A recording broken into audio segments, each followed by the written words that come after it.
हमारा फ्यूल जो है वो आउट ऑफ सिटी से आता है, तो रास्ते बंद की वजह से फ्यूल नहीं आ सका, इसलिए शॉर्टेज हुई है। उसकी बात यह है कि हमारे पास फ्यूल हो, हम क्यों ना सेल करें, हमें सिर्फ अपना कारोबार करना है, हमें राखी जाए करना है, शॉर्ट सर्किट जाए करना है।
छोटी हाल ये है कि पीछे काफी सारे पंप बंद हैं, उस वजह से हमारे पंप पे डबल बर्डन है।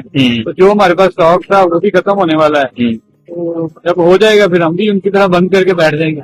जब तक पड़ा है तब तक देते रहेंगे, आवाम की खिदमत के लिए आते रहे। हम देख सकते हैं कि जैसे कि ये एक साइड हमारी चल रही है, दरमियान वाली साइड हमारी बंद हो गई है, बाइक पॉइंट वाली साइड हमारी चल रही है। जिस टैंक में पेट्रोल पड़ा है वो चल रहा है, जिसमें नहीं है वो बंद हो रहा है।